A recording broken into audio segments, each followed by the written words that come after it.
Si me puedes explicar cómo es exactamente, Sí. más que nada, el proceso de, ponte que yo quiero comprar un terreno en República Dominicana, ¿cómo es un poco más que nada el proceso ese desde que selecciono el terreno? No sé, no sé muy bien cómo... Mira, normalmente muchos piensan que lo que primero que hay que chequear es si el terreno está bien desde el punto de vista de titularidad, y es cierto, es lo más importante porque si no, ni siquiera se puede considerar ese terreno. Entonces uno primero pide el título de propiedad y demás. Pero en muchas oportunidades ese título no está del todo claro porque a veces hay herederos, a veces hay sucesiones en curso y demás. Entonces, lo que es esencial hacer es que cuando a alguien le interesa un lugar determinado y visualiza un proyecto, le tiene que dar la misma importancia al asesor legal que va a hacer una debida diligencia sobre el título de propiedad, sobre el terreno, como al asesor ambiental que le va a decir si puede hacer lo que el comprador quiere hacer en ese terreno. Claro. Es exactamente la misma importancia. ¿Por qué? Porque hemos tenido casos donde de inversionistas que han comprado miles y miles de metros cuadrados y hasta millones de metros cuadrados en un área determinada. El área era preciosa, la playa preciosa, la naturaleza, el entorno, todo perfecto, la normativa turística estaba bien, el uso de suelo, lo que uno quería construir. Sin embargo, nos habían percatado que en casi la mitad del terreno no podían construir y había un área protegida. Claro. Entonces, eso es parte de la debida diligencia. Entonces, creo que eso es lo primero que habría que hacer. Cuando nosotros vamos a un terreno y nos contratan la primera vez, es necesario ir y sentir el terreno y ver. Entonces, si vemos que el terreno es un terreno complicado por la ubicación o porque tiene una comunidad que puede oponerse y demás, armamos un equipo previamente multidisciplinario porque uno no lo puede saber todo. Entonces, dependiendo del tipo de proyecto y de lo que quiera hacer el comprador, uno arma un equipo con un sociólogo para que haga una revisión social o que visite la comunidad y haga encuestas y demás para entender cuál es la necesidad de esa comunidad.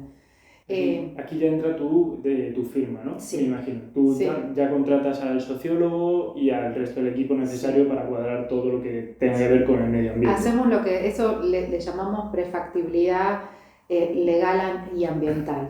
El tema social lo metemos solo en determinados proyectos. Es una Vale. prefactibilidad, es decir, ok, yo quiero hacer un hotel de 1000 habitaciones en este lugar. Bueno, con ese análisis que vamos a hacer de muchísimos temas, te vamos a decir si se puede hacer sí o no. Y vamos a levantar lo que se llaman las banderas rojas, como que ojo con este tema, tenemos que cambiar esto, ojo con tal otro tema, no podemos construir 10 pisos, pueden solo 5, Claro. ojo con tal otro, todas las banderas rojas que nosotros visualizamos después de ese análisis son esenciales y le ahorran dinero al inversionista, porque nos pasa muy seguido que el inversionista con la emoción de comprar el terreno va y lo compra. Con la emoción de yo sé lo que quiero y quiero un hotel, va y contrata al arquitecto y el arquitecto obviamente empieza a desarrollar un plan maestro Claro. y ya corren muchos gastos, honorarios fuertes y demás, y resulta que después el plan maestro está hecho y cuando lo revisamos el 30% no se puede realizar, porque hay restricciones legales o de medio ambiente que no lo permitirían. Entonces, Vale. vuelto otra vez para atrás de modificar el plan maestro, Claro. revisar otra vez el modelo de negocio, porque no es lo mismo hacer 1000 habitaciones que hacer 700, ese tipo de cosas. Vale. Entonces, nos aseguramos que antes de empezar a construir el primer ladrillo, hay una hoja de ruta que está clara y que no va a haber sorpresas. Vale, vale. Porque ¿qué otros factores entrarían en juego? Has dicho sociólogos para ver si hay alguna Algún inconveniente con la cultural comunidad, con la sí, comunidad, con ¿vale? la comunidad. También por el área en que está, por ejemplo, República Dominicana, obviamente ahí es donde descubrieron América, ahí llegaron los primeros colonizadores y demás. Entonces, Si es un área donde se sabe, por ejemplo, en el noroeste, que puede haber patrimonio cultural, que puede haber, bueno, incorporamos ahí un arqueólogo, por ejemplo, que hace una revisión arqueológica y nos dice si hay, no sé, cerámicos, si hay establos indígenas, todo ese tipo de cosas. Los esenciales, sobre todo a nivel ambiental, son los biólogos, el biólogo marino, si es un proyecto costero, porque él es quien te va a decir todas las características de esa zona del mar, si hay erosión o no, si hay corales o no, es decir, todos los temas importantes a considerar. El biólogo botánico también, que es quien te dice qué tipo de plantas o vegetación hay y si hay vegetación protegida, que normalmente ese es uno de los principales problemas en las zonas costeras. Claro, República Dominicana al final es la gran mayoría bosque, bueno, bosque no es más a la jungla, ¿no? Me imagino. Sí, hay distintas áreas, a pesar de que es un país pequeño, hay una diversidad, digamos, de ecosistemas. En donde hay más pluviometría, obviamente tenés zonas de montaña, bosque húmedo subtropical, es decir, y hay otras zonas que son mucho más áridas, quizás como la zona, no sé, en algunas áreas de Andalucía y demás, que son bien áridas, Claro. pero igual hay biodiversidad, es decir, que no haya vegetación abundante, no quiere decir que no haya especies importantes que proteger, tanto de fauna como de flora. Claro. Así que es muy importante para nosotros porque ahí es donde hacemos un mapa con dron. Primero con dron para sobrevolar cuando es un terreno muy grande que no se puede caminar todo. Hacemos un mapa, después vemos qué es lo que hay en el sitio con la cartografía nacional y después constatamos y mandamos a los biólogos a hacer un levantamiento de vegetación. Y con eso hacemos una zonificación de esto no se puede tocar, esto sí, y acá se puede construir tal o cual cosa.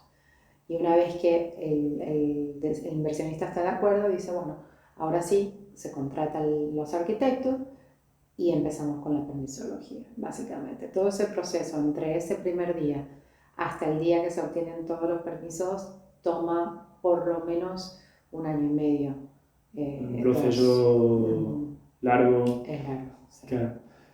Claro, contándome ahora tú todo esto, me estoy dando cuenta que hay un montón de factores pequeños que hay que tener en cuenta. Entonces me imagino que habrá, como tú has dicho, hay mucha gente que llega, compra, contrata ya al arquitecto y todo eso. ¿Cuáles han sido los casos más complicados que te has encontrado? Es decir, alguna situación que hayas dicho... Bueno, uno de los más complicados es ese que mencionaba, que era un proyecto que trabajé hace unos años, donde había un master plan con mucha tierra y después de nuestra revisión de prefactibilidad tuvimos que informarle al desarrollador de que realmente el área útil donde podía construir era el 50% de lo que habían adquirido. Eso fue uno de los más fuertes porque primero sabía que iba a haber pérdidas económicas fuertes porque había un montón de tierra que realmente no valía lo que probablemente se había pagado. ¿Se puede saber más o menos número? Es decir, de 1 millón de euros el terreno y después solo te servía... Era un terreno de más de 200 millones de dólares.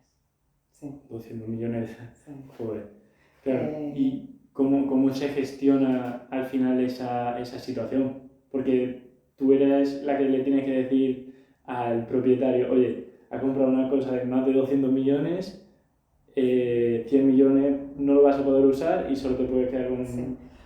Bueno, traté de ser, digamos, lo más directa pero honesta posible. Igual el hecho de que no puedas utilizar un área no quiere decir, un área como vos querés, no quiere decir que no tenga un valor en sí. Entonces, por ejemplo, hoy en día muchos desarrolladores les causa inconveniente saber que tienen un área grande de manglar. Manglar es una especie protegida que está muy cerca de las costas, que necesita agua dulce y es un ecosistema precioso. Y la importancia del manglar es que las aves van a anidar, hay una biodiversidad muy rica. Entonces, cuando un desarrollador va a comprar un terreno y dice hay un montón de manglar, es un problema porque no lo puede tocar y ahí no puede poner el hotel donde está el manglar. Sin embargo, hoy en día todo lo que es el turismo sostenible, la pandemia ha cambiado mucho la visión de lo que es vacacionar y uno busca más naturaleza.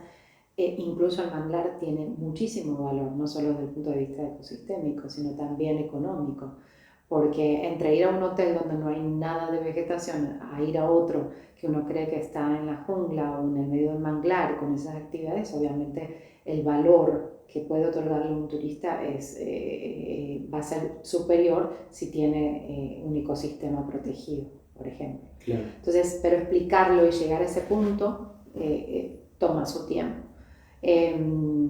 Los desarrolladores se adaptan dependiendo del tipo de proyecto que van a hacer y tratan de ajustarse. Los buenos desarrolladores, alguno que otro puede que no, pero suele ser muy espinoso el camino para esos permisos. Vale.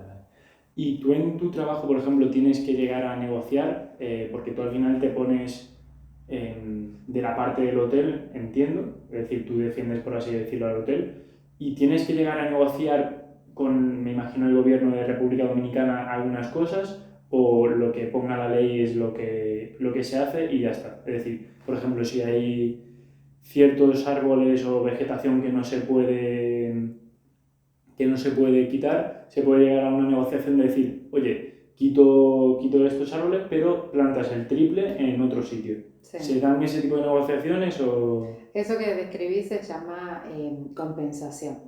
Y es un criterio que no todos los gobiernos tienen, pero es muy válido, que es que si uno tiene que cortar un árbol, propone plantar 3 o X, ¿no? Depende de la especie de árbol, ¿no? Y sí, hay negociación y uno pide que por favor le apliquen o uno ofrece directamente la solución. Y dice, bueno, mira, tengo que sacar este árbol que es, digamos, una caoba, y es una especie importante, pero yo propongo hacer en tal comunidad un parque para niños y ahí vamos a plantar 10 caobas. Entonces, ese tipo de diálogos es el que uno entabla con el Estado y la mayoría de las veces se aceptan. Hay especies que no se pueden afectar muy excepcionalmente y justificadamente, pero no por un proyecto turístico. Entonces en esos casos no hay mucho que hacer, sabemos cuáles son esos puntos. Claro. Donde no y